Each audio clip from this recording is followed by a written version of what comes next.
You figured out the technology yet, Ben? Stuck in the Stone Age still? You watch your mouth.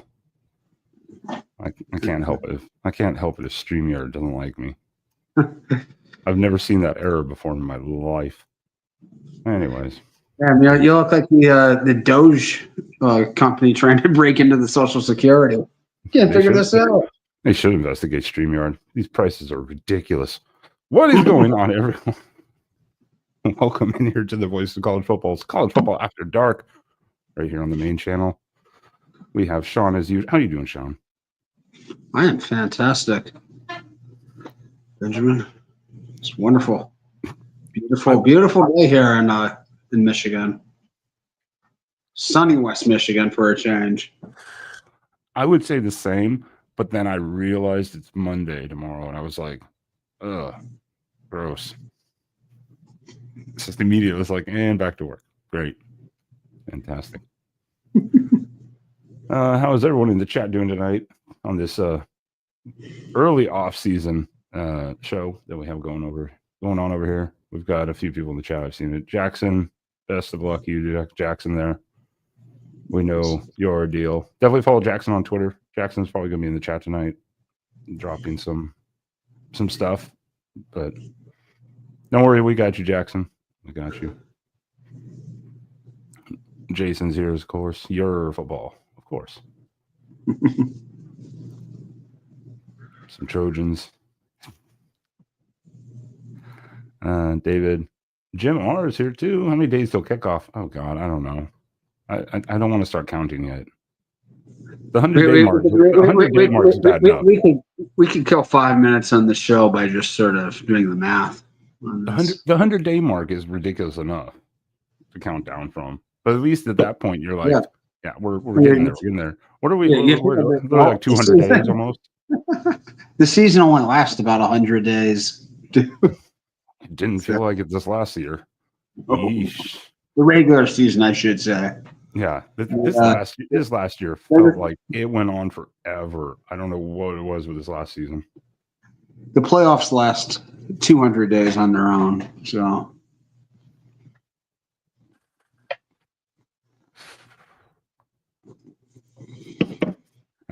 I don't know. I saw this. The state of Oregon's doing some bill about NIL or something, disclosure or non-disclosure or something. I don't know. I have no idea. I don't live in Oregon. I haven't lived in Oregon in 21 years. I don't know. I have no idea. I do not follow Oregon state law anymore. Texas. That's a state. There are definitely some things you can do in Oregon that you can't in Texas. There's a lot of those things. And there's definitely a few things you can do in Texas that you can't do in Oregon. And in reference to the chat and to the audience, everyone watching or listening later, drugs are bad, okay? Don't do drugs.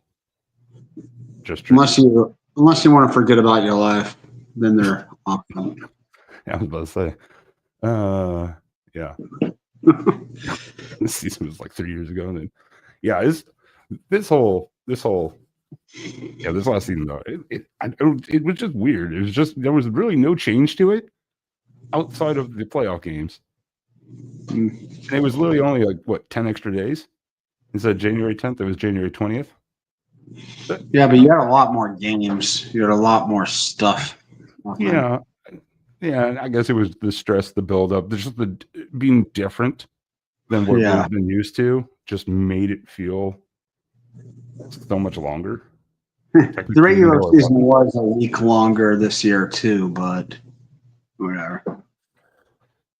Extra buys for everyone. I'm not sure what this playoff you speak of is.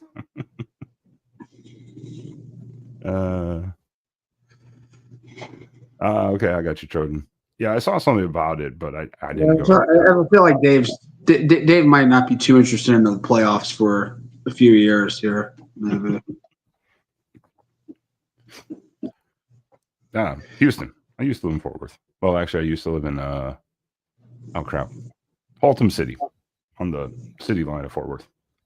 But Houston. Houston. I've been doing an SMU game though when I lived in Dallas. Way back when cheap tickets were like $10 and you could just move, sit anywhere you wanted basically because no one was there. Good times. It was fun. It was a fun game. So we got a bunch of stuff to go into. We don't have our general guy here doing the business, so I will do my best to do the business news. It's not going to be great.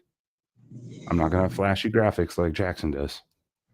But please, everyone, do check out Mark's Disputed National Championship book in the description below. You can find it on Amazon, digital download or paperback. Definitely check it out. It is a great read for the history of college football through the 90s. And it is a good read, as well as it's always important if you want to be a member here and be one of the weirdos like me and Sean here and Jackson, and obviously everyone here in the chat that are just college football fanatics. If you want to get involved with the show and help on, become a Patreon member, link in the description of this video, or become a YouTube member. Click the join button, select your tier, and you get different perks listed, and they will be described to you when you select your tier and what you get with it. But you get some great benefits, and then you get to be on the panel here every week or every other week now during the off season, if you so choose to. So definitely do it. Check it out. And I know there's something else I'm supposed to do, but I can't remember what it is, so I will just shut my mouth.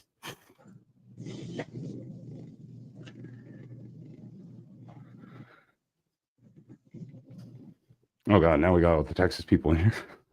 San Antonio, let's go.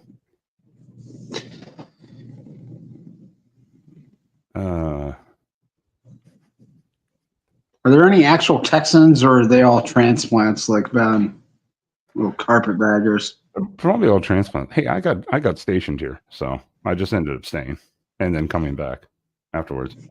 I had a chance to go back to Oregon, but again, I forgot how expensive everything had gotten, and the cheapest houses you could buy, they all had shag carpeting on the walls still.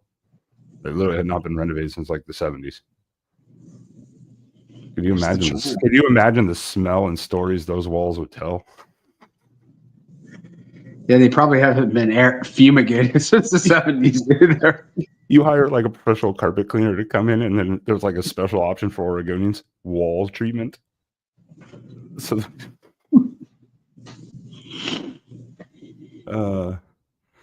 yeah, no, that's true. This is true. It depends on where you are in Texas. Texas in general is pretty affordable. Rent is still ridiculous, but rent everywhere is ridiculous. But it's not New York or LA or something like that. I ain't paying $2,000 for a studio apartment. Hell no. Definitely cheaper gas in Texas than Oregon. Oh yeah, and it fluctuates a lot. Things will get better, but yeah, gas has always been cheaper in Texas and the South in general. Metropolitan areas are the worst. Houston is not too bad, but it fluctuates literally block to block. One block it'll be like 280, and then you'll go like 1-2 blocks down, it'll be 259, and you're like, what the hell? It's because of the zoning and stuff like that. David, be nice. Yeah, I know. Hi, Chris. I saw you. You know, it's a good night if Chris Foot's here. Oh yeah. All right. Chris, call in. We can talk about the 1984 BYU season for an hour and a half. Do not let Mark hear you talk about 1984 BYU. That is a topic. He needs to just make a video. Did he ever actually made a video about that? He needs to just do like an hour-long self video. He needs to just make a documentary about that. Just end it. End it now. Something that will live on. Yeah. If you ever want to just piss Mark off really quickly in a live chat, just mention 1984 BYU, undisputed national champions, and he will lose his mind. I know, that's what I'm saying, Chris. You do it, he will absolutely lose his mind. I'm agreeing with you.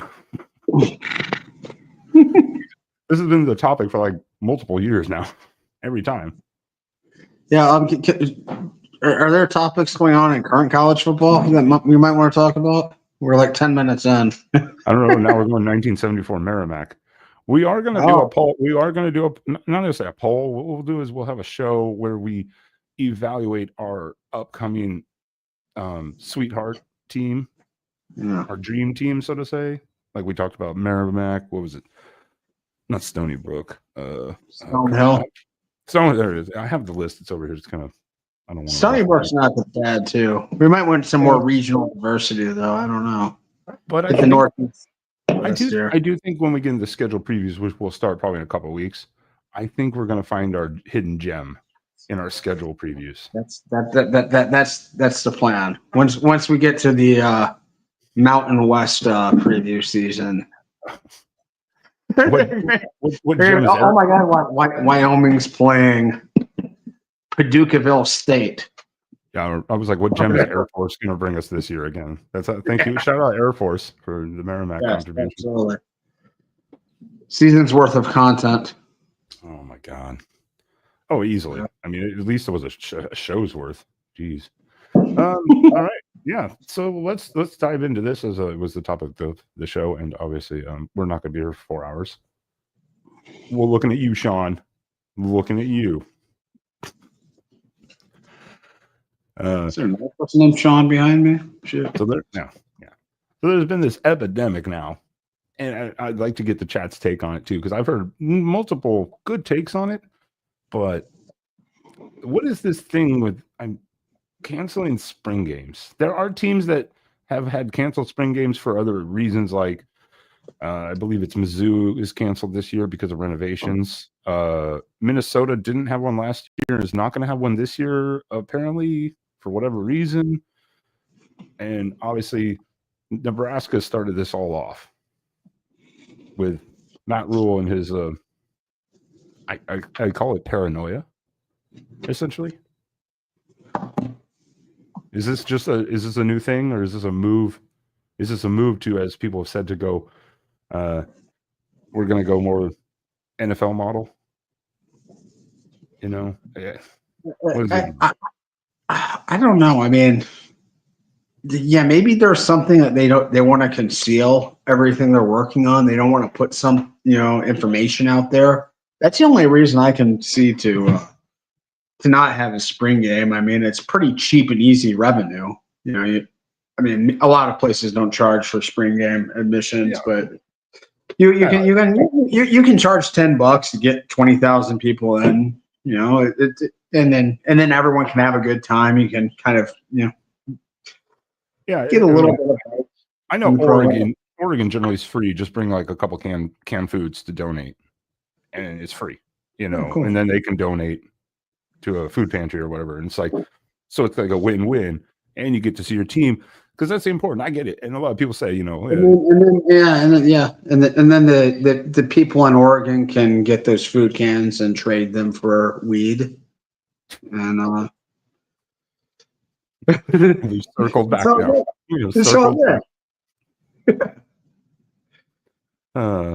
But you have to be pretty ass weed though if you're trading in a can of Campbell's soup. You're probably not getting that high end stuff.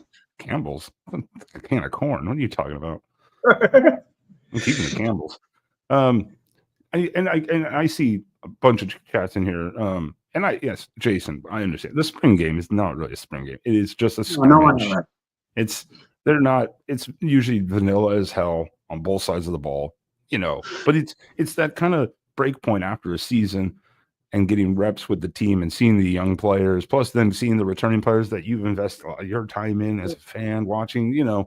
I understand with NIL, people are like, don't get invested with players, but I would say, I think as far as like an evaluation perspective goes, it's not that important for the players or the coaches to have a spring game. I mean, I think the coaches are getting more of their evaluations done in spring practices and their scrimmages. But the spring game has been about the only opportunity, between the seasons that fans have any exposure to these players.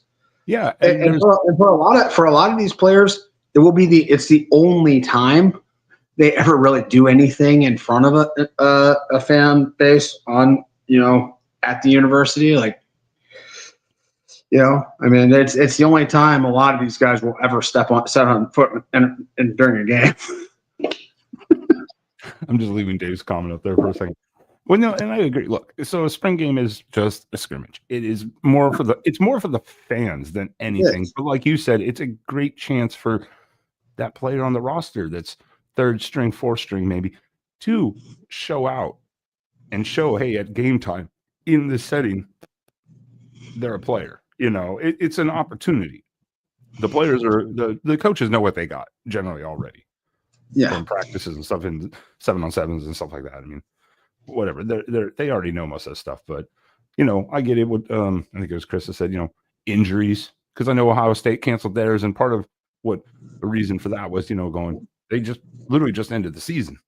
Yeah, it was only 10 days later than normal, but they had a couple extra games, so you kind of understand to a degree in that sense, maybe. So they pushed back everything with their off-season stuff. They pushed back their strength program a couple weeks. They're pushing back the entire spring program a couple weeks. So, and that's fair. I mean, this first year, I think that's something it's going to get evaluated. Is when you have that long of a stretch with extra games, how do you manage then spring when it comes up so quickly? Yeah, I mean, the season just ended. It hasn't been 2 months. You know, we're already going into spring ball. Yeah, that was the thing. We saw this in the combine this week, and a whole bunch of Ohio State players didn't really do much at the combine. There were a lot of players that didn't do much. Yeah. We'll get into that. We'll get into that. But it is an interesting adjustment they're going to have to make scheduling wise. I agree, Daryl. And this has been something people talk about a lot. Spring games should just be like FCS, but again, with the season going on like that, I think more people would be even opposed to that now, like especially some teams because of like playoff runs and I don't know. So I think that one's out the window now. Yeah, I think. I mean, one thing is, I think you'd have to set that up pretty far in advance, and I think the coaches want to have a little bit more control over how they run their spring practices. They're not going to want to lock into a game against Valdosta State or anything like that. Yeah. Well, and I mean, it's the same as the football schedule where they schedule everything 7, 8 years, 10 years in advance. Yeah. This would have to almost be yearly, and then you'd have to have a team agree to it. And I think most of the group of 5 teams would be like, or especially FCS would be like, no, we're good. Thank you. I don't even know if they'd go for it for a paycheck, you know. Take a paycheck. That'd be a pretty small. I mean, yeah. I don't know. It's an interesting scenario, but going back with Nebraska, we just went down a whole other. Matt Rule's reasoning is tampering.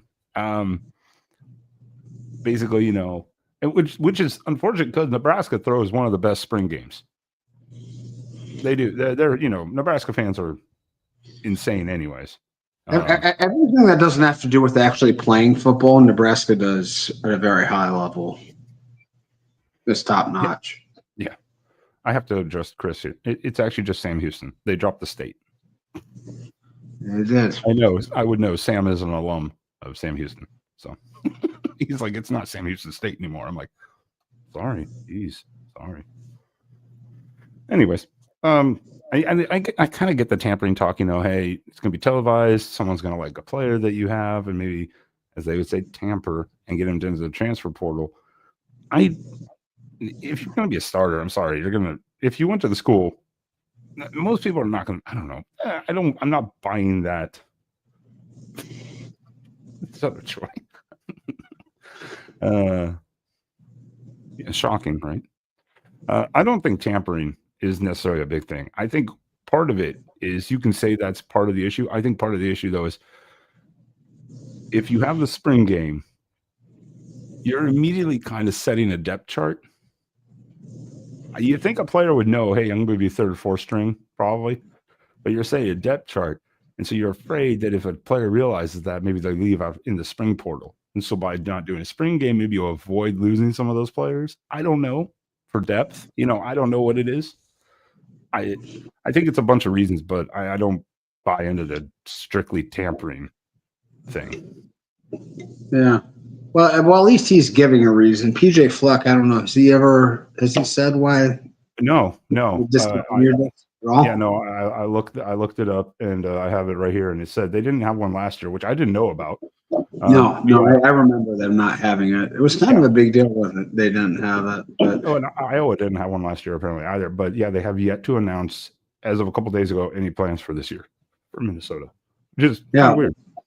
We're in short, Ohio State not having one. They actually had theirs aired on Fox last year. Yeah, there was only a couple aired nationally. Ohio State and Michigan, those were the only two. Oh, okay. USC was the year before, I believe. I think the year before USC. I wasn't aware of that. Maybe they were. I think they were the only ones that were like nationally aired the year before, because that was Caleb Williams coming back. So it was like, high level kind of thing. I mean, USC canceled their spring game. Yeah, Florida State, I can see why. Because why disappoint the fans immediately before the season starts? Yeah. Well, yeah. I mean, they could maybe find a way to lose that game. Everyone we're all in one. We were playing ourselves and we still lost. How did that happen? I mean, because it seemed like Texas. Why would you cancel your? What do you have to worry about tampering for? You're Texas. Nebraska, I could even see Matt Rule going, "Hey, someone might come after one of my best players." Texas, what do? I really do think it's mostly about protecting information, just not giving, just not letting a lot out about what you're working on, what what the strengths and weaknesses of your teams are. I think that's most of it. The coaches won't ever admit that that's the reason, but I think they're a little bit paranoid.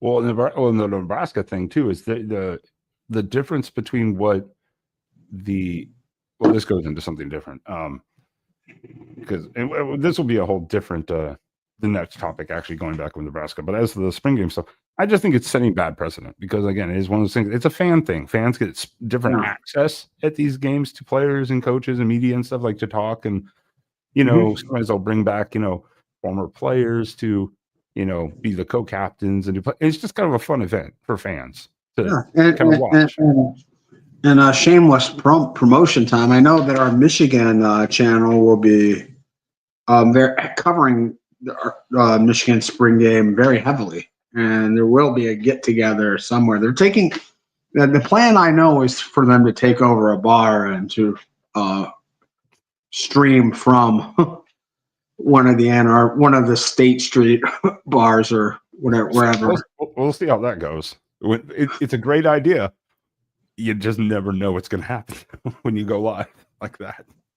Well, especially not with the degenerates on our Michigan audience. I mean, who the hell? Oh. I mean, that's like you want dependent fanatic like coming on stream, or Moose guy. Yeah. Moose coming in 6 Crown and Cokes deep. Oh, yeesh.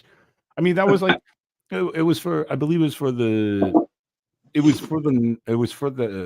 watch the Sugar Bowl live at the bar, but it was the night before the Cotton Bowl, and a really good podcast and stream platform, which we don't promote, but a lot of people on here watch them, so it's not a big deal. Cover 3, they did a live event in Dallas, or in Fort Worth. I wanted to go. Fort Worth's like 3 hours away, but I was like, you know what? Nah, I'm not going to do it, because I was going to be here potentially watching Oregon, hopefully. that didn't happen.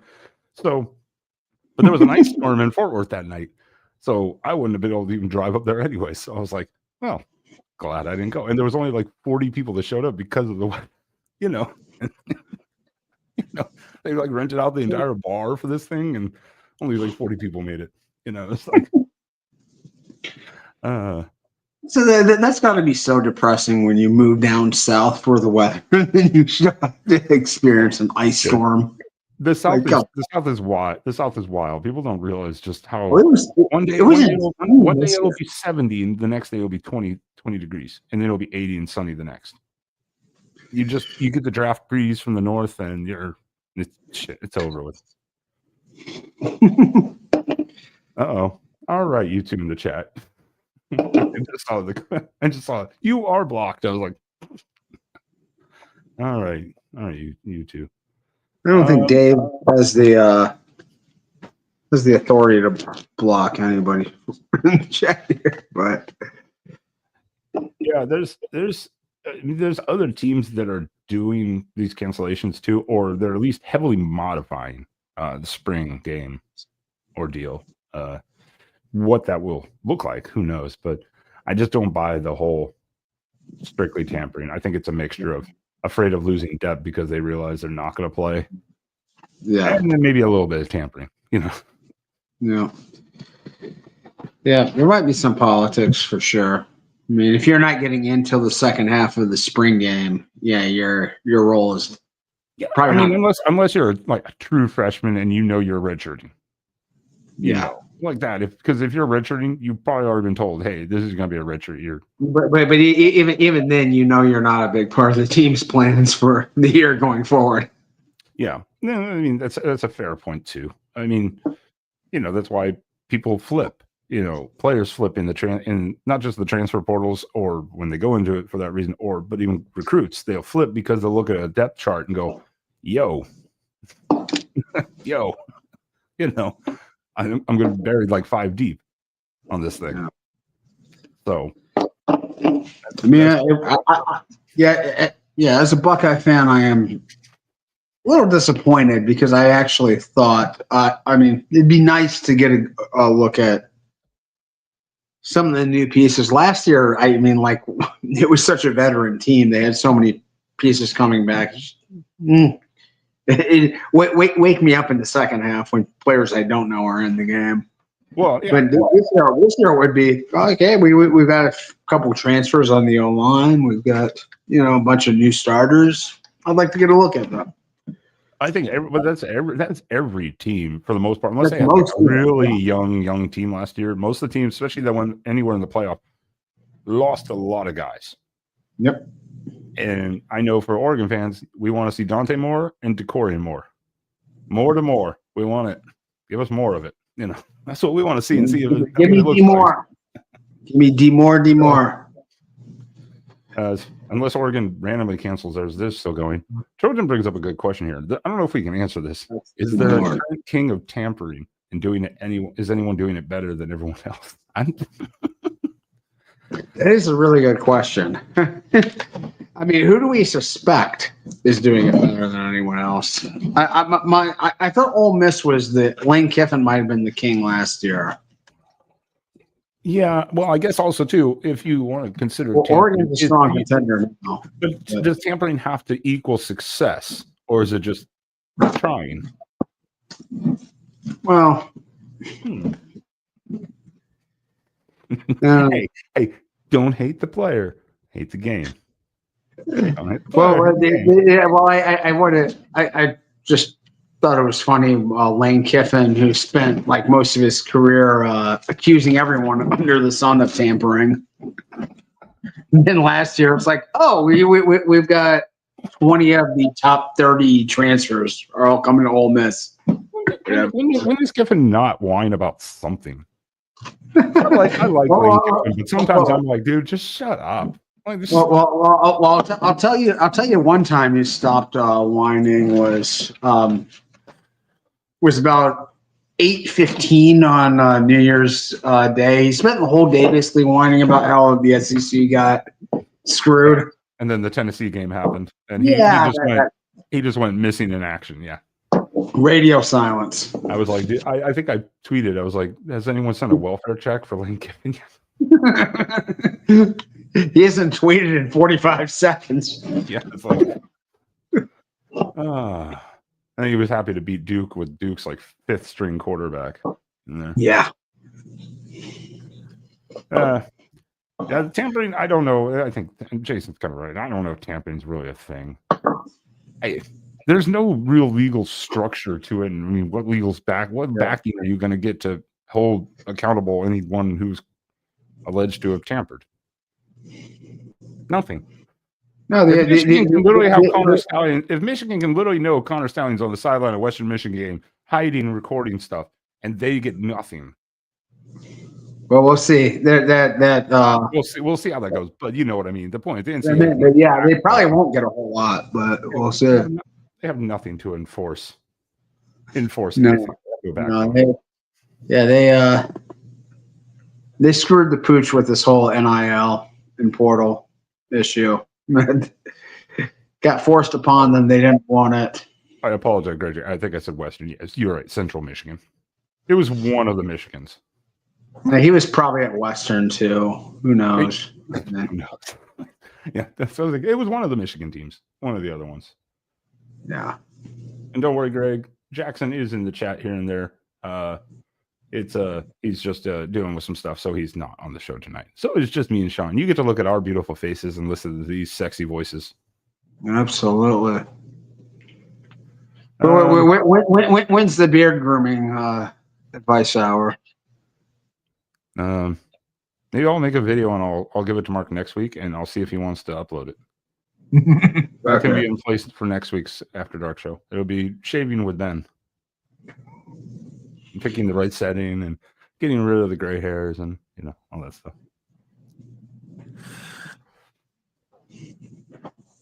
All right, so let's see here. Yeah, I don't like it though. Bring back spring games. Make spring games great again. Doesn't really work, but all right. I have a problem though, Troy. God damn it, Troy. I saw Troy say Ben in there, and I was like, damn it, Troy. Yeah. I have no idea what audition you speak of. So let's go into this. So there's this whole. Actually, the segment tonight was going to be the death of the ACC, but it looks like the ACC's kind of restructured themselves internally and with ESPN's help, even though there's apparent news that North Carolina wants out. Like they have a legal firm looking into their investments and stuff like that.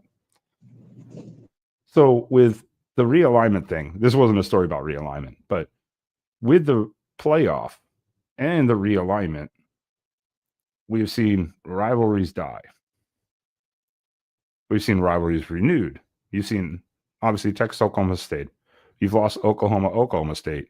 You've got Texas A&M coming back. But then you've lost other rivalries in the process.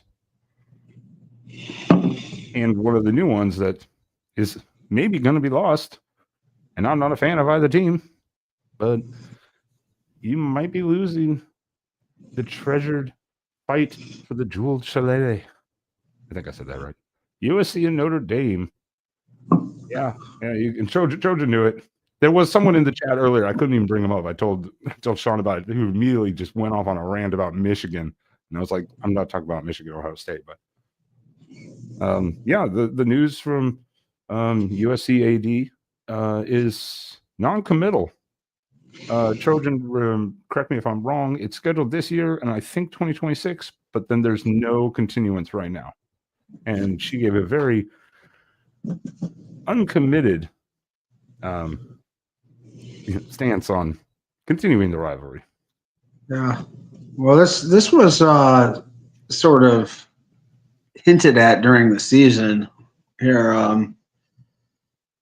Was it Lincoln Riley and I think Jen Cohen were also talking about how sort of impractical it is to schedule really tough out of conference games, especially if you've got one really tough one, every year. You've got, they scheduled. It was an interesting spot this year. They had that game with Notre Dame already, and they had already had this game with LSU scheduled, and then they joined the Big Ten, where they now are playing 9 games in a tougher conference. I guess they were already playing 9 conference games anyway, but and Notre Dame initially. Yeah.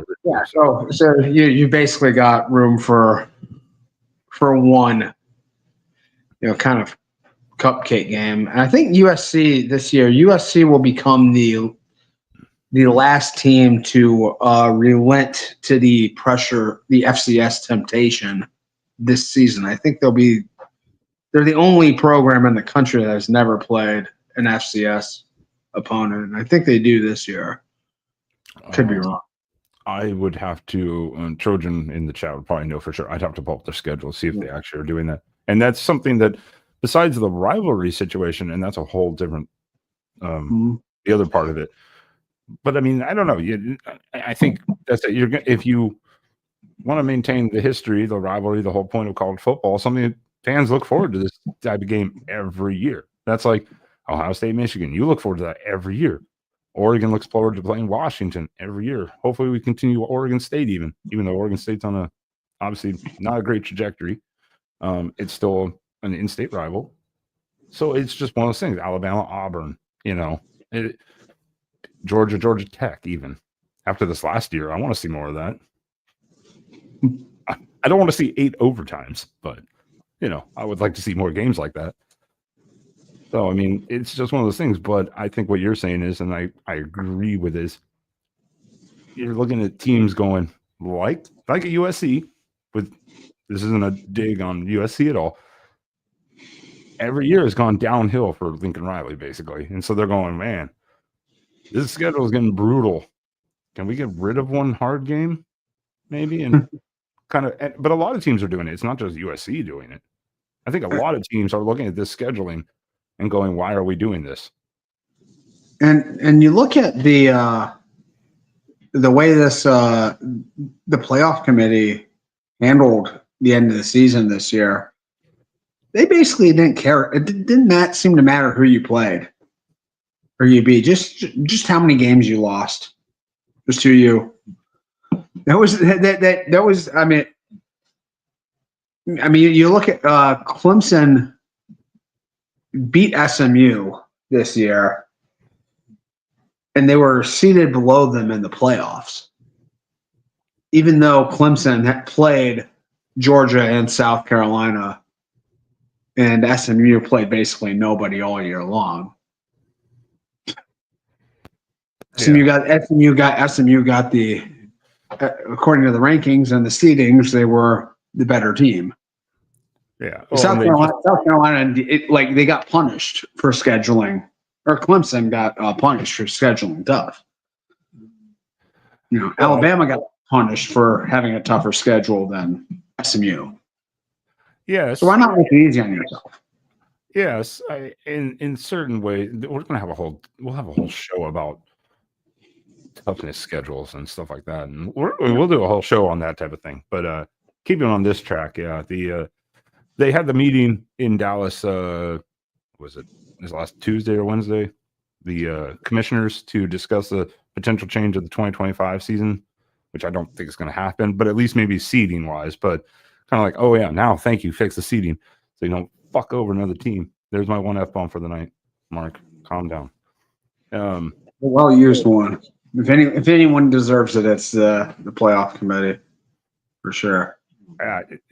Yeah, so they want to do something with it. They really haven't specified yet. They want to do auto bids, but not by conference titles or whatever. Maybe auto bids to the highest ranked teams or something like that. Or not buys just because you get the auto bid as a conference champion, but by the ranking then, and flip flop things a little bit and stuff like that. And it's I don't know if they'll get anything done. Nothing came out of that meeting, but I guess they're meeting up in April. I think they said April 1st or something, or probably not on April Fool's Day, but sometime in April they're meeting up again to talk about it. So we'll see. I mean, since the Big Ten and the SEC are basically the teams that get screwed under the conferences that get screwed under the current model, and they're the ones that basically hold all the power. That might drive some change. Well, and that was an interesting point that was brought up over multiple shows, and it made sense. The original model that happened this last year worked perfectly as it should have when the Pac-12 was still alive, because that's when it was created, when there was still the Pac-12. When you lost the Pac-12 everything just kind of got thrown into chaos. Well, and you also had, the Big 12 lost its biggest programs right there. And like the power just got concentrated so heavily towards those two conferences. There were like even the other power conferences, like the Big 12 now isn't what it was. No, but again, when it was created, there was 5 Power Fives. When you lose an entire power conference, everything just gets thrown into chaos. Obviously, because you just lost a commissioner. Basically, I mean, they still have a commissioner technically, but they don't get the auto bids anymore. They have they do have a commissioner. Yes, they do. I don't remember what her name is off the top of my head. But basically, she is kind of like the stand-in commissioner for Washington State and Oregon State. I don't know what her job is exactly. Must be pretty chill. I would imagine a lot of Netflix and that being watched in that office. It's like a 20-minute phone call once a week. Like, hey, what's up, Wazoo? Cool. You beeves? All right. Talk to you next week.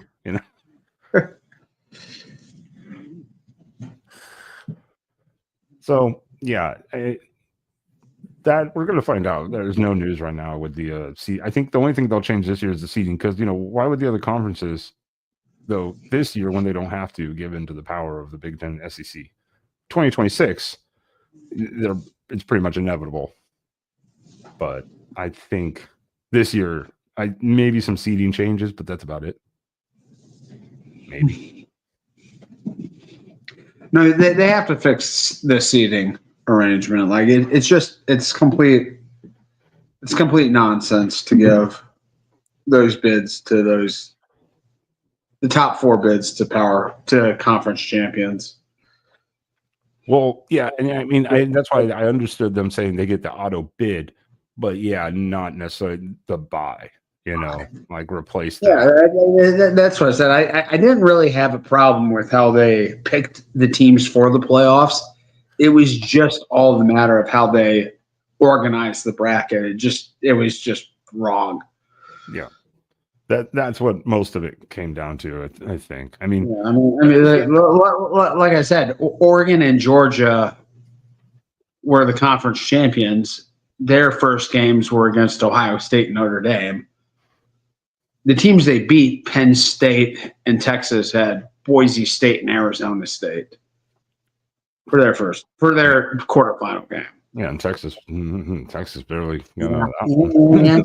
Still barely got out of that one. But if they were playing Ohio State and Notre Dame, they probably lose that game. So it's I mean, at the end of the day, you're still going to have to play those teams. I think it is just this is the whole point of the season. Like Ohio State, probably. I mean, they were the best team this year. They had a super, super difficult path, like almost as hard as it could be, and they won.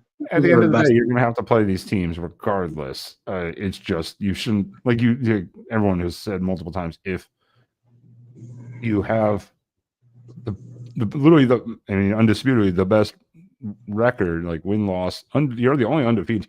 You shouldn't have to then get immediately bitch slapped by the toughest opponent. You're supposed to have the easier, so to say, path. That's why I wonder if the bye is a bad thing too. But that's a dispute for like a whole other day. We can go back and forth with that because I know we're going to get eventually. We're going to have a discussion about the viability of conference championship games, because this may actually be a hindrance.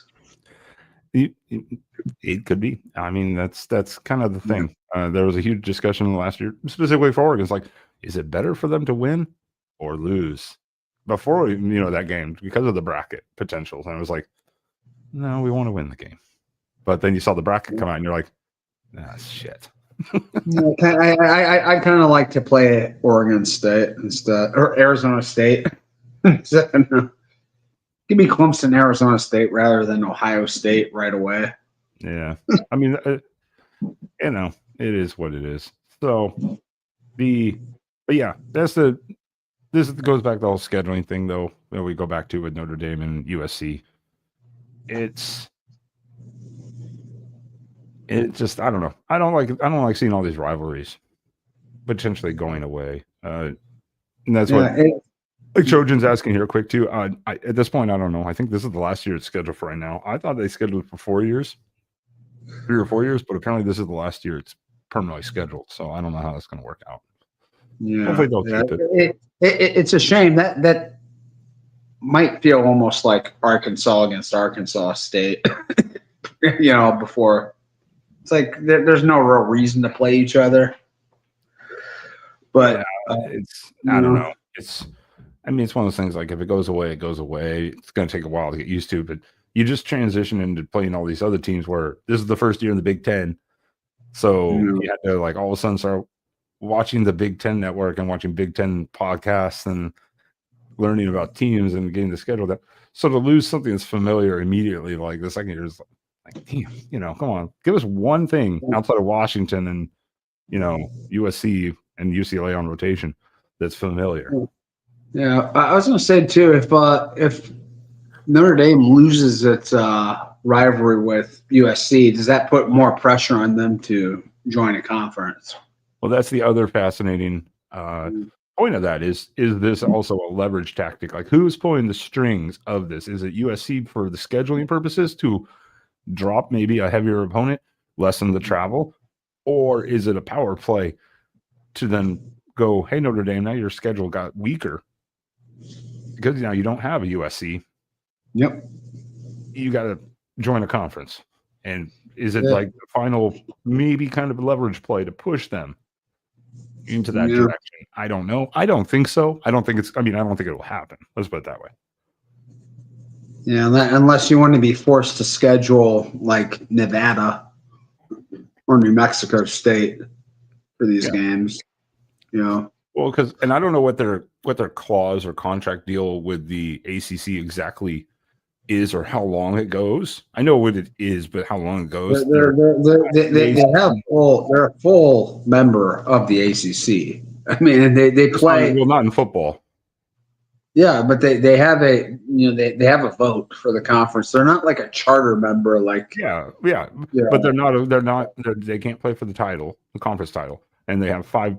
Is it 5 yearly? They have 5. Games? Yes, they have 5. They 5 games a year against ACC opponents. That's why they dropped their yearly rivalries with Purdue, Michigan, and Michigan State. I mean, if you had to join a conference full time, actually join one, you would join the Big Ten over the ACC. They don't want to share their revenue. They don't want to share their football revenue. Well, that's true because they got to keep all the playoff money for themselves. And at the time they made this deal with the Big Ten, that contract they had with NBC was still extremely lucrative. Oh yeah, and they would have had to abandon that if they joined a conference, and then they would have had to split that revenue. And be like, screw this, we're making $20 million a year just. Well, and I mean, I guess into not even thinking about revenue, because I think that even if they joined a conference, I think Notre Dame has enough power to be able to pull some magic on their own, probably revenue wise. I guess. Well, they got the power of Jesus to begin with. So I did not say anything tonight, Mark. I do not want to get any angry texts about saying anything because I have said nothing. I am talking football. That comment is stricken from the record. That was not me. All right. Anyways, just saying. I just don't want angry texts anymore. I'm so tired of getting them. There was at like 5 in the morning. So, but I if you're Notre Dame too, though, you can pull the power, have the leverage to demand certain things when it comes to finances. But I mean, if you're Notre Dame, it makes sense maybe join the ACC because that's a much easier path potentially than going through the Big Ten. But they're right there in Big Ten country. So at the same time, but they're bitching about having to play freaking Miami this year. So I don't know. Yeah, I mean, they as an institution have gotten a lot of flack for wanting to have their cake and eat it too. I mean, like they are the divas of the college football world. There's no doubt about it. Yeah, I mean, there are a bunch of things that would change, obviously, too. Like, and this is the hypothetical. Is just like we said about Notre Dame, USC right now. If Notre Dame joined a conference, they immediately would get rid of a lot of their normal, usual games that people really don't pay attention to. Well, they already did that when they signed this agreement with the ACC. I mean, they only kept their rivalries with Navy and USC. Like those are the only two that they dropped yearly games against 3 Big Ten opponents. Yeah, that's true. It's an interesting power dynamic here of, is it more USC's end or is it a power play against Notre Dame? It's a kind of interesting. It very well might be. Like there very well could be some shadowy figures behind the scenes, like pulling the strings, and Jen Cohen might just be the marionette on this. I don't know. All I know is USC clearly, they have some vested interest. I don't think they want to play more than one difficult non-conference game every year.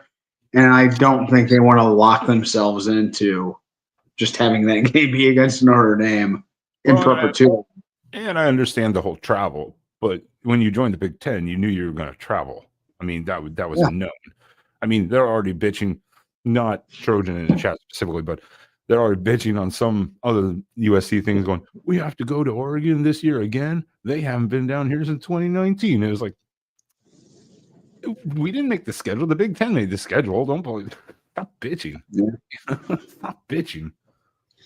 It is kind of crazy. Oregon has not been to LA since 2019. I mean, I could believe. Technically, it was 2020 when we won the Pac-12. We beat USC in 2020. And in front of nobody. And yes. Please, everyone, I swear to God, if you want to have a trip, just go Google any game from 2020 outside of the SEC and listen to the pumped-in crowd noises and the out cardboard. That's right. You see the cardboard fans. So weird. I mean, it was fun to watch. At least you got football. At least you had football to watch. But it was so weird. Yeah. Hey. You didn't have to even play Ohio State last year. We did, and we beat all of them. So get out of here, Jordan. Get out of here. Get out. Yeah, that's the love hate USC Oregon love fest. All right. Well, let's move it right along then. Oh shit, there was something else I was going to bring back up, and I can't remember. It'll come back in mind maybe if it does, we'll talk about it. But there was something that happened this last weekend, Sean. Even today, earlier. Today. Yeah, even today. Oh yeah. You mean this whole past week? Yeah, it was like you got to watch a bunch of dudes in shorts running around on a field doing drills and seeing who can run the fastest and jump the highest, and kind of weird. Ben, are you sure you're not describing your dreams right now? I told I'm not talking. This is not the time or place. This is not the time or place. I thought we weren't going to discuss that on it. Right? Not the time or place. Wrong channel. Wrong channel. Yeah. Yes, that is right, Jordan. The combine has been going on, and Chris, yes. Any takeaways immediately on your end? Because obviously I have a few. I'm not, like I told you, Sean, beforehand, I'm not the person that sits and watches the NFL on the combine, like start to finish. I do specific player reviews later. Yeah. I'm sorry, I don't care how fast the Missouri running back ran. I don't care, like, no offense. Well, I mean, I think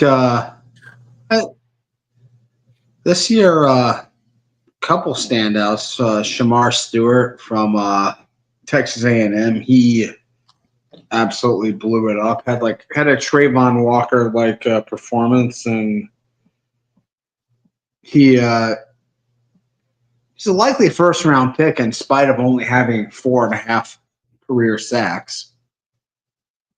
Yeah, so that was small number. That was yeah. Another the safety from South Carolina, Nick Iman. He's got basically an impossible last name to pronounce, but he is like 6'3", 220, and ran in the 4.3s as a safety. Had an overall relative athletic score. He might have been like the highest safety ever graded by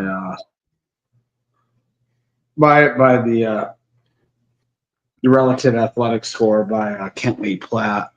Yeah, his numbers are pretty good. That's pretty good.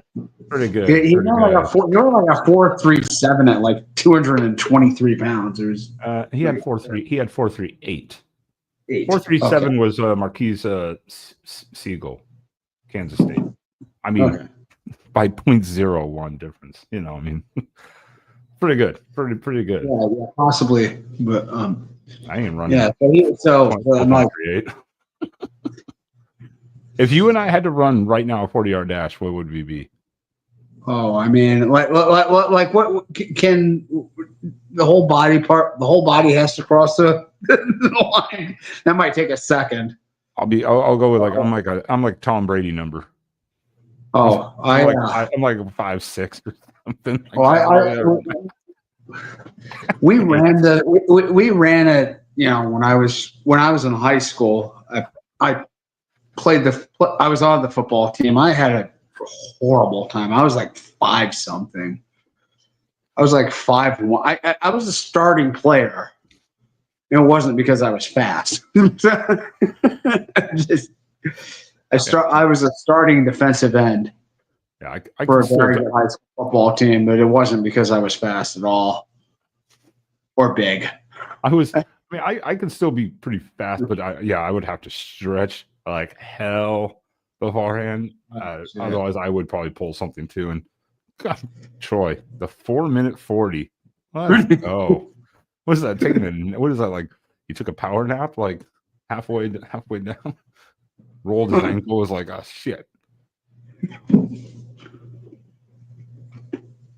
Yeah, there were some good standout players though. I mean, all around. I mean, it's kind of hard to. Yeah, the running backs were insane in this. Yeah, the running backs, they all seem to have a pretty good day. Yeah, the Virginia Tech running back, whose name I forget because it's also like basically impossible. By Shul Tootin? Yeah, something like that. I probably butchered that too. Yeah, he was an absurd freak. Quinshon Judkins had a monster weekend as well. Yeah, bit surprised, but yeah. But Marion Hampton ran the low 4.4s as well. I think he had like a 40-inch vertical on top of it. All the running backs were pretty fast. You didn't get to. There was only a few that really kind of were like, "Wow, that's it." Ollie Gordon should have gone to the draft last year. His draft I don't think he was eligible for the draft. I think he just. No, I think he was, and I think he said he wanted to come back. Really? Because I think people thought maybe he would transfer or something, and then he was like, "No, I'm coming back," or something. Maybe he wasn't, but he. I don't think he was eligible to come out, but he didn't do himself any favors by either his performance on the field or by his combine numbers at all. You are correct. It says he's a junior, so he's a junior. Yeah. So yeah, he would not have been eligible last year. But man, his combine did not help him at all. He is second to last as the slowest running back. Yeah, he ran like a 4.6. What? 4.61. 1. Okay. Yeah. Which, Yeah. I mean, Which honestly, it's okay as a running back. Like the point, plenty of really good running backs have run in that time. Speed as a running back is sort of like an extra asset that you want to have. I mean, it's something. The kinesthetic awareness, the field vision, like the ability, like that stuff is more important. Like if you have that extra gear where you can take it, to the house at any moment, like that's great. That's extra. But there have been plenty of really, really good backs, like I don't know, like Josh Jacobs and Emmitt Smith. Emmitt Smith, the all-time career rushing leader. I think he ran like a 4.6 something. Well, that's it in all positions. So I'm not sitting here dogging on anyone specifically because one, I can't do any of this shit. Ask me to do it. Ask me to do not the long jump. Will fall on my face. I will like break an ankle probably. Trying to do that on the landing. That's not happening. The broad jump is just Ben. Yeah, the broad jump. Yeah, there we go. I was like, the long jump. I was like, long jump. Right? Jesus. Yeah, you don't want to see that. You do not want. I mean, that would be kind of fun to do like a voice of college football announcers combine and just see. I'm out. I will find an injury. Note to everyone in the chat: if you want to see the voice of college football, not just the After Dark panel, but like all the announcers for all the shows, the people and Mark do a combine. That'd be funny. That would be funny. This would be it's an interesting thought experiment. Who do you think would end up with the best scores? My money's on Justin. Oh yeah, Justin. Justin's gonna he would beat the hell out of everyone. TJ, he seems like he might be a low key beast too. I don't know. TJ would be pretty high up there. I would definitely be in the lower end. I would definitely be in the lower end. I have not run enough in the last 10 years and smoked and drank a lot, so I would not be able to. I mean, the 40 yard I'd be okay, but if you want me to run like a marathon, you're not going to see me jump very high either. Wait! I mean, like we can all run 40 yards. I think. It's just how fast. That's what you're talking about with the speed of the running back. I mean, because that's it. It's not just about how fast a player runs. Yes, it's talk. They rate like offensive linemen and defensive linemen, like they do the split run to see about like how fast they get off the ball. Yeah, absolutely. That's more important to them than the 40 yard itself. Well, same with running backs. It's not just a one thing. It's like, what does it do? It's kind of like Jordan James for Oregon didn't have the best run time. It was just kind of mid. But you look at all the other things that he did in the combine together, and then you look at the field and the vision, like you say, the cuts. What can they do? How elusive are they? That's the things that make it the player all together. Yeah, well, one guy that was actually interesting was an Oregon guy who had really, really strange numbers. Was I think I know Tez. Oh, how in the hell do you run a 4.55 and a 4.51 and weigh 154 pounds? I was like, Des, what the hell? I didn't expect him to be like 4.2, but I was like, he's got to be like just mid 4.3. But here's the thing. I'm looking at it here right now. His shuttle time was 4.15. His 3-cone was 6.65. Those are in the 94th and 98th percentiles. I don't know. I have no idea. Okay, so his agility and his explosive, the broad jump, the vertical jump, those numbers are all phenomenal. Those numbers are all great. Yeah, I can't. It was really just his 40. That was it, and the fact that he's basically a Smurf. Yeah, he got off the line fast at the 40. They were like, "Wow, that was smooth." And then they saw the time. They're like, "What the hell?" I'm like, "That's part of it." The 40 sucked. Everything else is great. Then you look at the on-field stuff where he's like in the Big Ten title game, he's ducking Penn State defenders, making a miss. You can see what he does. So I don't know with the 40 time. I have no idea how that happened. That was a bizarre. That was a bizarre time. I don't know what else. I always thought he was quicker than fast. I didn't think it was going to be like it was this big of a gap. Yeah, I mean, I was surprised by that. I was definitely surprised by that. The quarterbacks was everyone loves the quarterback. The quarterback, the quarterback position. Watching the throwing position, right? Yeah. It's that guy that touches the ball almost every play. You can't say every play because sometimes running backs take direct snaps, so you can't say every play. Yes. I'm sorry, Will Howard. What was that? I actually did not see this part of the combine. You do not need to watch his throwing exercises. It was pretty bad. I don't know what was pretty bad. I guess I can just watch the playoffs and see if you can throw the ball. That's it. I mean, and understandably, you're a quarterback going into this. You're throwing to different receivers that you don't play with. Some of them you have like other teammates, but a lot of them are different receivers, so you don't have that chemistry. But man, yeah, there was some of those throws where it was like, woof. I mean, even for me, I was like, what the hell? Yeah. He has never been the smoothest thrower of the football.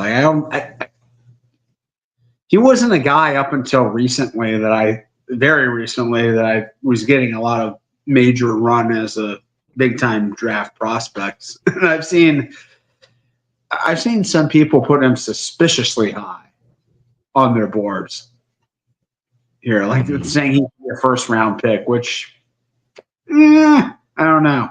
Yeah, this is not the greatest quarterback year. No, not at all. But I will say, like, you can't get much of anything from watching these quarterbacks throw at the combine. It means virtually nothing. It's the same thing as, like you say, like we just said about like Tez, like the slow run time.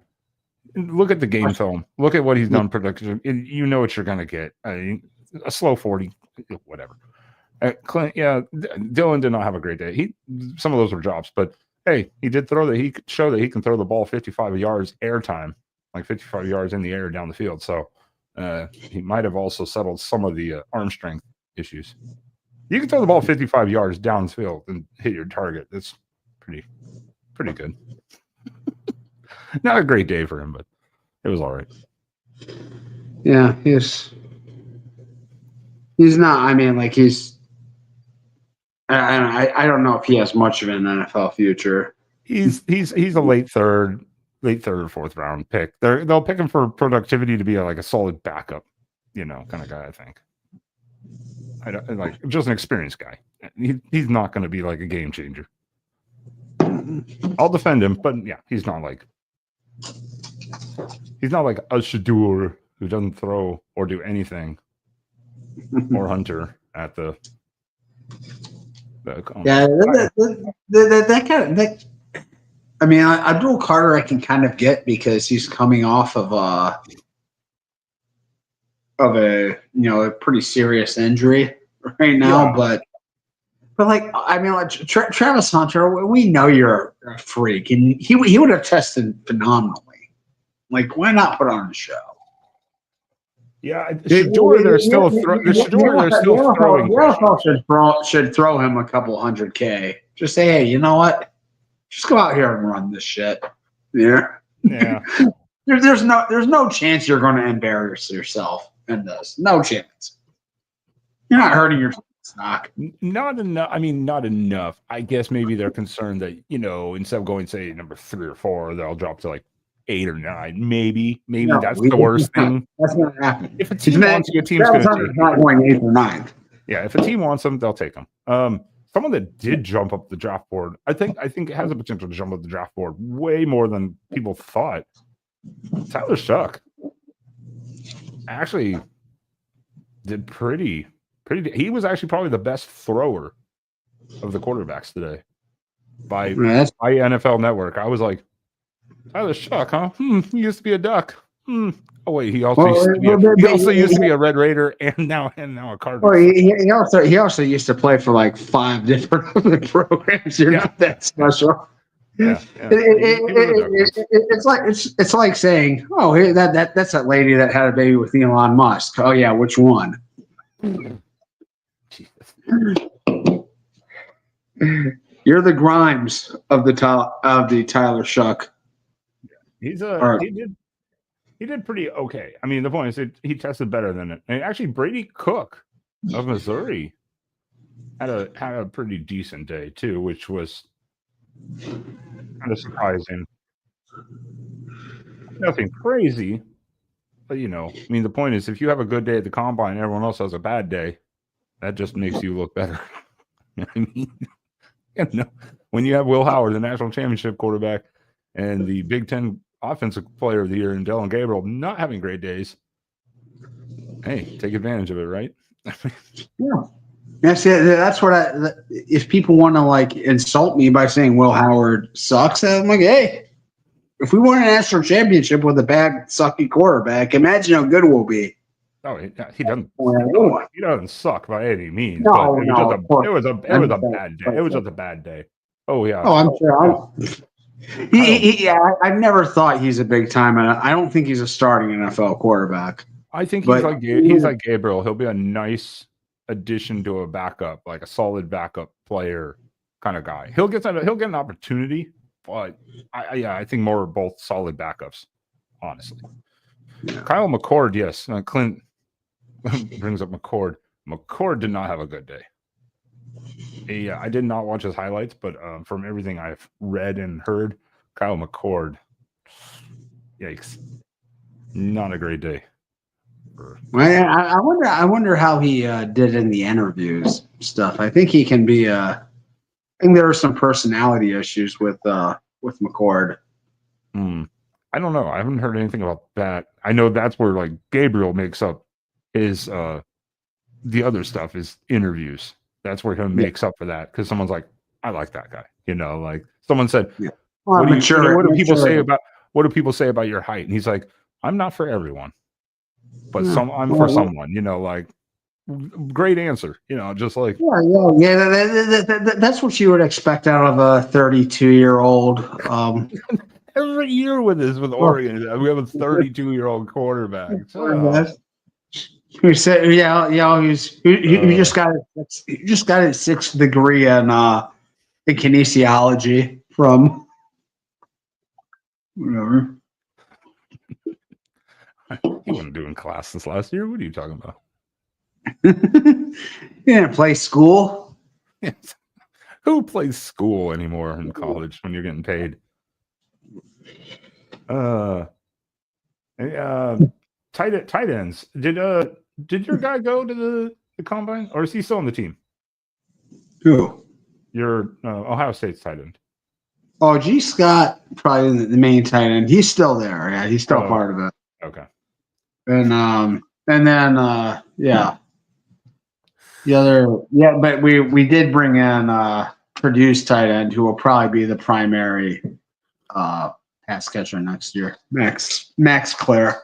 Yeah, you guys didn't use the tight end like a ton this last year. No, we never have. I can't remember a time we Ohio State. The entire time I've watched Ohio State since 95, 96. About then, and I don't remember a year where we've ever featured the tight end as a. I think the closest we got was probably like the 22 season with Cade Stover. He probably produced more than any other tight end I've seen. The tight end group was pretty solid. This draft has a lot of decent tight ends. I mean, Joshua Simon out of South Carolina, Dupree out of Alabama, all did really good. Even Harold Fannin out of Bowling Green is high up there. He had a bad workout though. He ran like 4-ish, which was surprising to me because I saw him. I mean, I'm like, He looks pretty. He looks pretty elusive and pretty speedy to me. I don't know. He still has a really good. He still has a really good NFL score though. Draft like prospect score. Yeah, yeah. He did well in the other issues, but he's also he's really small too. He's only like 235 pounds. Is he? Let me double check here. He's 6'3", 241. Okay. He's a pretty good tight end size. That's pretty good. 240. It's not bad. Terrence Ferguson from Oregon, had pretty good overall days. He didn't work out though, but he was the fastest tight end. So I feel like the agility drills for tight end matter a lot more. I mean, you're not expecting a tight end to take the top off a defense. Like, who cares about the long speed as tight end? Depending on what type of tight end, are you like strictly a blocking tight end, like a run blocker, or are you more of the downfield catcher tight end? There are two molds of tight ends these days. Like there are two different models of tight end. So yeah, I don't believe either Colston Loveland or Tyler Warren, the top two tight ends in this class, did anything. I don't believe so. No. Yeah. Which again, if you're Tyler Warren, I also don't blame you. Why? Go do an interview. Fine. Whatever. Yeah, I mean, but at the same time, I mean, he wouldn't hurt himself. Like he's a super athlete. He would do well in this stuff, in these drills. Again, I get it. I understand. It's a pretty good tight end group today. But this whole class is really, this whole draft part is offense and defensive tackle. Offensive line and defensive line is the big ones in this draft. Oh yeah. You gotta love the big guys, chat. Come on, the big men need some love. They're getting brutalized on that line. Every day, every play, basically. It's like, come on.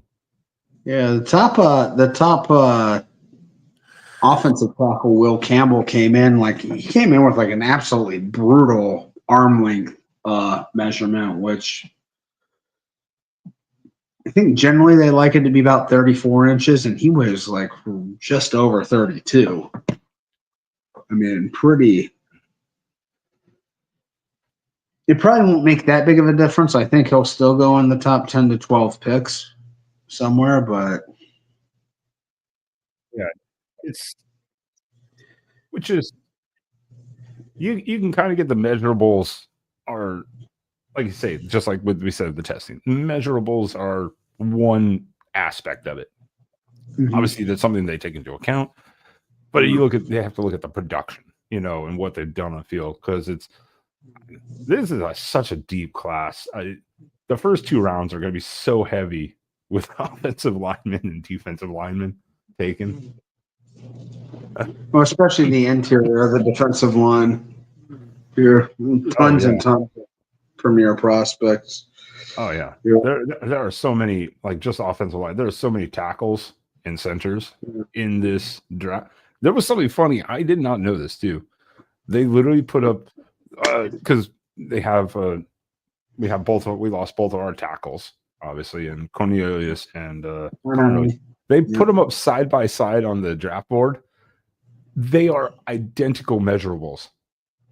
They're both like 6'3" and 5'8". They both weigh like 330 pounds. They both have like almost the same like arm length, everything. I was like, what the fuck? They're literally the perfect bookends, of the line. Like, well, I think Connerly is going to go quite a bit higher though than. Connerly's mid-late first round. Cornelius probably late second, mid third, somewhere in that range, probably. Hoping Conley too, somewhere in that range. But the defensive line. Whew, woof. What a group of guys! Holy shit! It's a deep group. It's a massive mix of guys. I mean, it's very competitive this year. I don't even know how you measure some of these guys. I think you have to look at a lot of just field production for these guys because I don't know. Did anyone separate themselves? Shamar Stewart, he had like one of the best combine workouts ever. Yeah, I mean, right now they have they have Ty Robinson on Nebraska. He did pretty good. Nothing crazy, but like he still gets a really good rating, straight on Nebraska. I mean, hell, you have Jared Harrison Hunt, second fastest time. I don't know what he's got an okay rating. Nothing crazy. I think looking at Ty Robinson here, he had a 987 RAS score. That's 24th all time. So pretty good. Yeah, 24th out of 1,812 people in the database. So pretty good. Yeah, I mean it's a deep class, and that's just D tackle. You haven't even gone to edge. The edge class is pretty deep too. Yeah, I mean, James. No, there's going to be last year. It felt like there were a lot of quarterbacks, and yeah, I think we can all agree the quarterback room this year is pretty big. I mean, nothing great. Next year, you're going to get a few other ones, but yeah. Well, no. I'm thinking next year might be even worse. Like, who's coming up next year? And next year, who's? Well, that is true because a lot of teams are starting guys that have a couple years left potentially, or unless they have just a massive year. I get Klubnik will be next year. God, who else would be? Maybe Sellers would be available from South Carolina if he's eligible. I'm not really sure if he is. I think he is. I think Norris is, but I also don't know. Like he doesn't strike me as a guy that I wouldn't imagine the NFL community's in love with him right now. He's an intrigue. He's a good prospect. Yeah, Malik Murphy. Yeah, Malik Murphy. Well, I didn't think of Malik Murphy when you actually brought that up. I was thinking of Jalen Milrow. He's at Oregon State now, right? Malik Murphy. Well, no. I'm saying he tested today. He tested this weekend. He basically did exactly the same thing as he did at Alabama. Yeah, he can bomb the ball down the field. God, he can't hit anyone over the middle of the field though. To save his life. He's fast. He is. I'm sorry, he's not an NFL quarterback. I don't think, but someone's going to take a shot on him for all the intangibles. Yeah, I have a feeling Jackson Dart's going to be that third quarterback. Oh yeah, Dart. But I think it's going to be a while. I think Cam and Shadur will go somewhere in the top 15 picks. But yeah. I mean, and they might go very early. Like I could see them possibly going 1 and 2, but I think it would be more than getting they're in the top 6, at least 6 or 7. If they're both not picked by 6, 7, I'd be surprised. Well, I'm thinking like, quarterback's such an important position that you will like pass up like premier talent to try to take a chance. Yeah, on it. Yeah, it just depends. But then I feel like after them, it could be a long time until we hear. It will be at least end of the first round, if not at least early second round. At least. And man, think about this. Last year, we were talking about like probably the top 2 quarterbacks coming into this year, as far as draft prospects, might have been Carson Beck and Quinn Ewers. Now Carson Beck had to go follow his honey trap down to Miami after a dismal year, and Quinn Ewers, I mean, probably needs to update his LinkedIn here, maybe a little bit. He actually, and this is why I said there's so many players that we couldn't go talk about. Everyone, we didn't bring up Ewers. Ewers did okay at the combine. Again, I think it was just kind of It was fine. You know, like that's what you expected from him kind of performance. It wasn't anything, oh my God, yours, kind of thing. We didn't even bring up Cam Scottaboo, who is once again just showing like, hey, he's not like the most explosive or elusive person in the world, like when it comes to the drill and stuff, but he didn't do anything bad. He didn't do anything bad. He's gonna get drafted. I mean, that's for sure. He's gonna get drafted. Let me look up scats here, numbers here.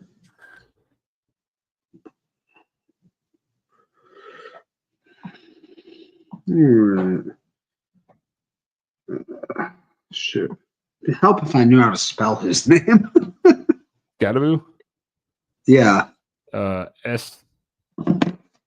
Oh God, no. I think that is it SK or is it SCA? Whatever. K. SK. Yeah, I thought it was K. I was like, where am I missing a K? SKATTEBO. Oh, I think. Scottaboo. It's not showing up here. Whatever. Yeah, he didn't do anything bad. But the running back class this year is absolutely insane. I mean, this is the best running back. The running back group is probably the strongest position in this year's draft. You've got Genty, you've got Omer and Hampton. Genty doesn't have to do anything. Genty's getting drafted in the first round. Well, he's getting drafted in the top dozen picks. The thing 12, is, 15, the thing is that I mean, running backs get pushed now and they get devalued by the NFL because I mean, frankly, they're not. It's not one of the most premium positions. A running back needs a structure around them to really shine.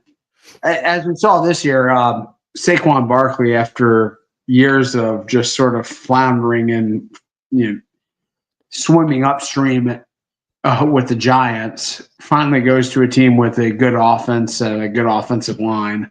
Yeah. And look, he's an MVP. Oh, he's the MVP, potential Hall of Famer. We all thought he was. Before, now he's actually on a decent team. Yeah, I think so. The impact that a running back can make is so dependent. That's why they get pushed now. I mean, they're not necessarily difference makers on themselves. Yeah, well, that's why I think Genty is such a heavy target for people, or even like Cam Scottaboo, because you just saw what Saquon did this last year, and people are going, okay, Genty's a pretty beefy guy, but he ripped. I mean, he's ripped. Never mind. We're not going to that. He's dude. He's a load. I mean, you saw what he does to people. Yeah. This last season, he makes a miss, he shrugs them off, and the Scottaboo just doesn't stop because he's a psychopath. Yeah, I mean, yeah, it doesn't even look like Genty. Did he do anything? Did he medical or anything? Did he even get measurements at all on him? I don't think so. He didn't even go through the height and weight stuff. I don't think so. I think he's just doing pro day. He might have done interviews. I didn't see anything, but I think he's just going to do pro day, kind of like Hunter and Shador. Yeah. Which again, if you're being projected as a top 15 pick, why? Again, he doesn't have anything else to prove in that sense. So I understand. Really, the combine is for those people who are questionable or trying to raise their stock. That's really what the combine's for. So you can either make it or break it with the combine if you're one of those guys.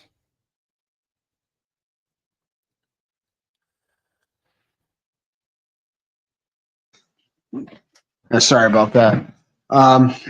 No, unacceptable. Unacceptable. One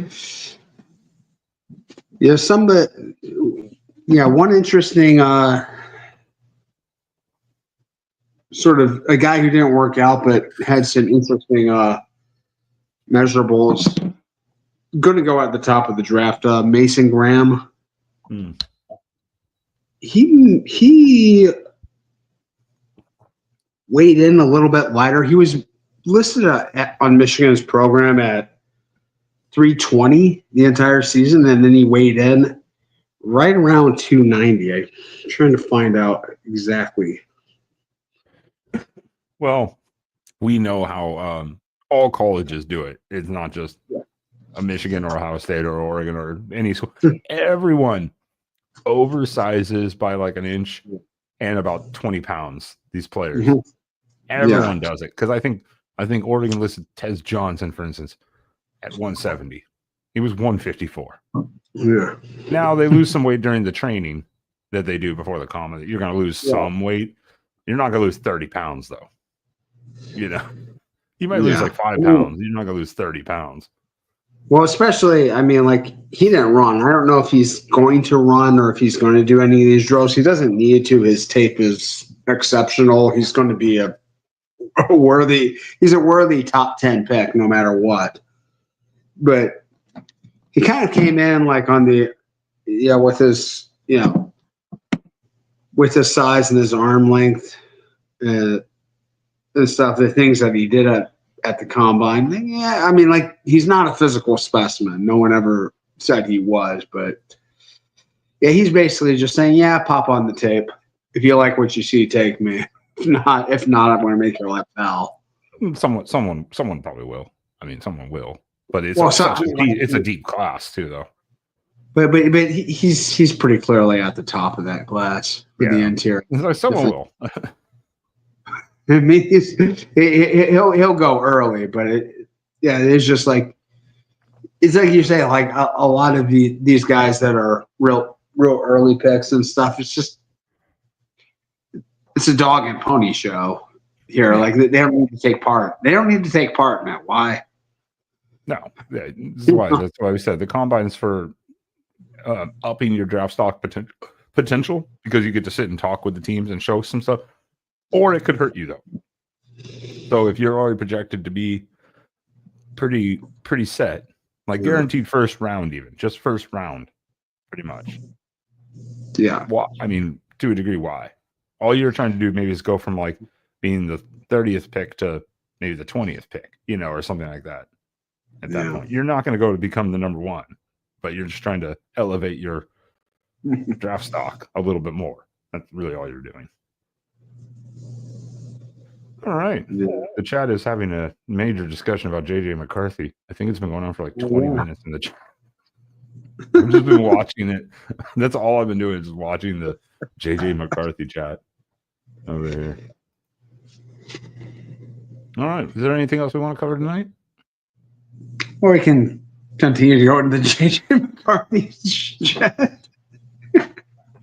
I don't know what to make of JJ McCarthy because he got hurt last year, so I don't know. But he's going to be the starter this year, it seems. Is he? So, it seems that's what they've been. That's such a difficult spot to be on. I guess since Darnold shit the bed in the playoffs, like as badly as he did, then is Darnold still there?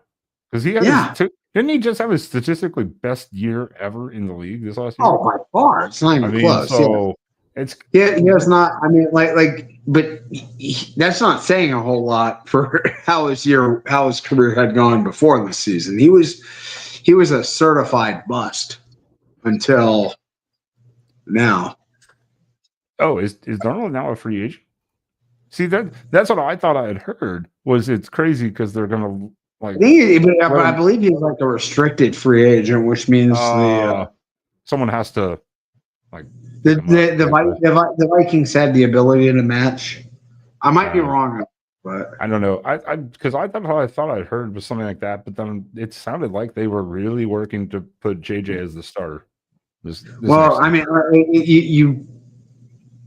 you spend a top 10 pick on a quarterback, you're probably not. I mean, especially with the wage scale the way it is, you either signed Darnold to a $30 million a year contract, or you hand it over. Well, and then he gets hurt, and so you don't know exactly how that's going to go. That's a big risk to take. Yeah. Hey, Trojan, you be quiet. Don't the Raiders have Mariota rolling it back? Mariota and Chip Kelly. Let's go. Is Mariota there? I believe he's back with the Raiders. Yes, as far as I understood, rolling it back with Chip Kelly. 11 years later. 12 years. Sorry, 12 years later. Oh, isn't that recent? It feels like an eternity ago. It's 2012. That's why I was like 12, 13. Well, Yeah, 13. I'm thinking Mariota, wasn't he in that quarterback battle with Joey Harrington? No. No.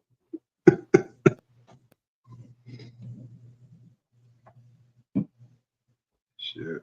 It is weird to think that has been a long time, though. That's been 11 years since he left when he went to the draft. Jesus. Yeah. Seamus. He's had a lucrative career. 10 years now. He was in the 15 draft 15 class. Yeah, 15. Yep. Mm-hmm. He's had a lucrative career, even if most of his backups. He's had a lucrative career. Yeah. I wouldn't complain. Shit. You want to pay me how much of money to go to practices and sit on the bench during the game? Cool. It is. Yes, Daniel. In 2012. Yeah. Yeah, that first year, and then he moved on. Then Helfrich was there the last 2 years of Mario's career, right? Is that right? Yes, 13 and 14. Yeah. Mm-hmm. Yeah. So. That's Rising in Utah. Don't even talk to me about Cam Rising, man. That guy. Where's Cam Rising going in the draft? Or did he get? Or did he get a? No, he got an extension. He got another year. No. Yes. Yeah, the NCAA gave him another year because he got injured like the third game again, like blew out his knee or whatever it was. It happened again. Jesus. Oh, you're right, Trojan. Wait, is he back at Utah this year? Rising? Yeah. I think he's staying. Yeah, I think he's staying. You're right, Trojan. He's still apparently with the Commanders, but I had heard that he was going to be traded to the Raiders. So that's why I brought that up. But right now, as of right now, he's projected to maybe leave, but not official. So you are correct. Yeah, Cam Rising is an interesting one. I don't know. I don't know how long has Cam Rising been? Cam Rising. 8 seasons. I mean, it was a joke that he was coming back to college last season. He's 25 right now. Yeah. Did he take a Mormon mission or anything like that? I don't think so. No. He redshirted his first season at 2018. Texas. 2018. Yes, I'm looking at his biography right now. Yeah, so next year would be his 8th year. Yeah, but then he also redshirted in 2019 at Utah. So he had 2 redshirt years. Now I don't know if one's a medical and that's why they just put it as a redshirt again. I don't know. He missed the entire 2023 season again, and he only played through 2024. Finger injury, and another lower leg injury. Is eligible for an 8th season. And I'm pretty sure it said this stops to say he could get it or go to the draft. I'm pretty sure he already got the waiver. Yeah, he already got the waiver. So good luck in that. Yeah, I think Rising needs to go somewhere else. I think I appreciate the dedication to Utah, but it feels like that kind of like this is Whittington's last year or one of his last years. He's before he retires. I think it's done. Yeah, I don't think dragging Rising back out there is a good way to go. I don't. What else do they have though? I have to look and see, but after the season they have, they can't really have any better options, can they? Okay. There are a couple of people saying he's not on the team, so that means he's floating around somewhere in the ether, I guess. He's just out there. Maybe he's collecting Social Security somewhere. He's out there somewhere. I don't know where he If is. But Social Security still exists, I don't know. I haven't followed. I haven't followed the latest Doge news here. I haven't been following Rising. Yeah, I was just like, I know he had asked, I think, for another year, and I think they'd given it to him. But I was like, I think he's got to move. You got to move on. I think the fan base itself is kind of. You've been there long enough that literally 2 cycles of graduates have happened. Basically. Yeah. Literally, people that came in 4 years after you came in have gone through the program and have left. It's you just move on at some point. You got to find something different. But hey, why not ban Wilder through your as long as you can? Well, I mean, again, there obviously had an extra year because of the whole COVID year. That was a big one. I don't understand the first 2 red shirts. Why he got 2 red shirts to begin with, I don't know. But then you get the then you get the whole JUCO thing where you can get an extra year or 2 years back. 2 years, yeah. No, yeah. Apparently, yeah, JUCO. Yeah, so nothing you do in JUCO counts towards your NCAA eligibility. Yeah, because JUCO is totally different than the NCAA. So now it is. Well, now it's defined differently. Yeah, specifically. Thanks, Pavia. I mean, I think it's still like the NJCAA is still. I mean, like it's still sort of under the NCAA umbrella, but your eligibility doesn't count. It's because of the NIL, the inability to then profit. Basically, that's what Diego Pavia, argued or whatever. So, and there are a few people who have used it already to come back this next year, but a lot of people haven't. So, so if there was some sort of like car dealership or something that could give him some NIL at the JUCO, I don't know. I don't know. Some place where JUCO football is a huge deal, like they could get if they were allowed to give him, some NIL. Well, it's like as soon as we thought everything was going to come back to normal, so to say, in the sense of like how long has someone been in college? You're like, for 5 years. You're going to have your random 6-year guy, or whatever, maybe for an injury. But you'll have like your 5th year grad transfers or whatever. And you're like, cool, everything's back to normal. The super seniors is done. And then it's like Diego Pavia. Nope. Now you got the JUCOs, the JUCO transfer guys. You're going to be playing against 30-year-old men pretty damn soon. Eventually. Yeah. Very soon. All right. Let's get the hell out of here. Sounds good. I got work in the morning. Mondays. Gross. Absolutely disgusting. Everyone in the chat, just to notify, we're going to be doing the every other week thing during the off season, as obviously not a ton of news. We're in a very quiet period right now as spring ball starts getting up. So unless something breaking happens, we will come back. I believe it will be March 16th. And yes, and if any of you degenerates are on Patreon supporting this network, feel free to volunteer in a couple weeks, because I'm not exactly sure who's going to be here. Ben will be here. I might not. That is the day I will be home in between vacations. I'll be landing in Phoenix from Phoenix at about 4 p.m. that day, and I'll be leaving to go to Philly at 6 the next morning. So I might not be in any sort of shape to show up for this. Which is, I mean, totally fine. Like I said, this show is a voluntary. It's a community thing. It's like right, right. But it's a fun thing. Like it's a staple. I mean, it's a tradition. It's a staple.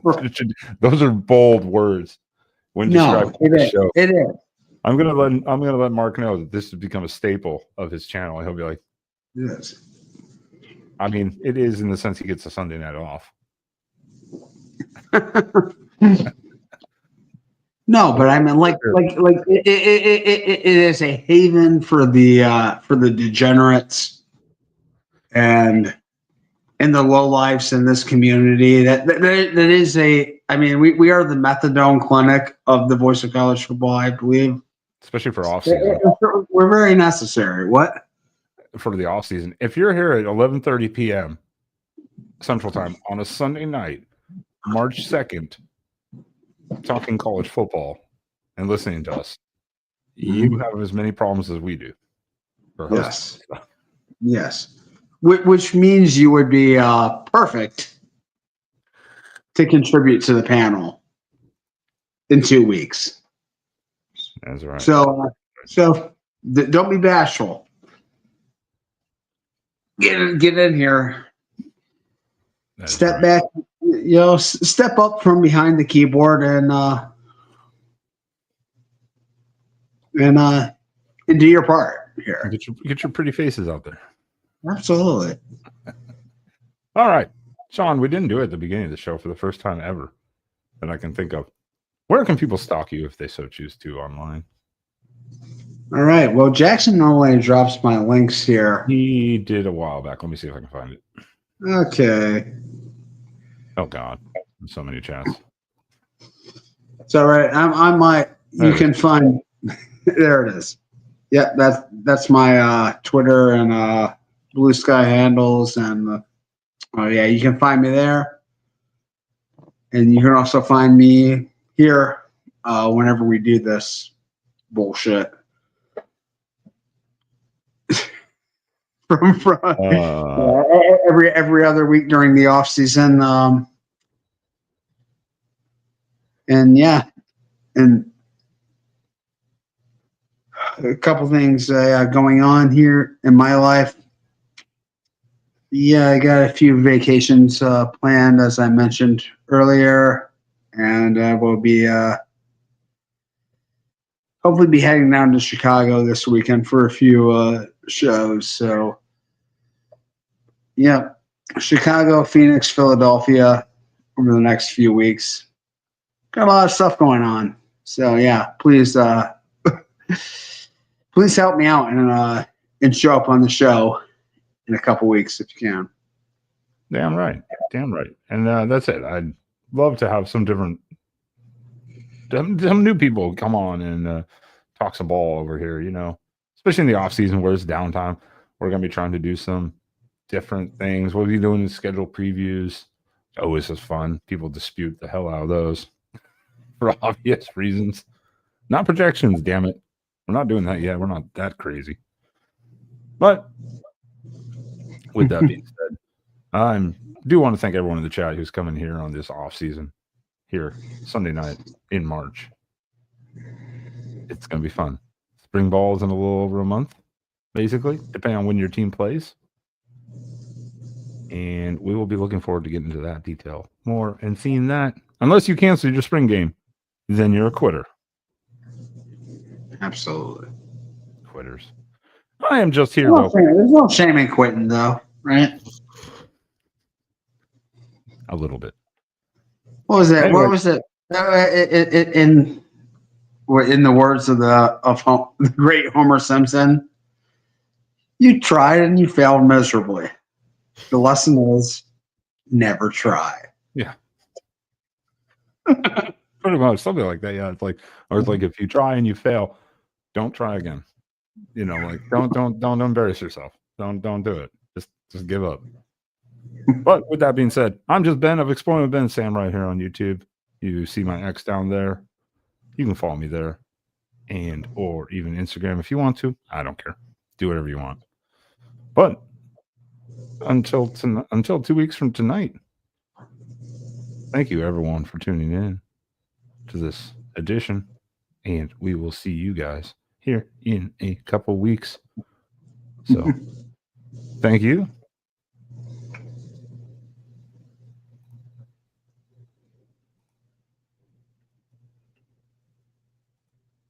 Pop Tart.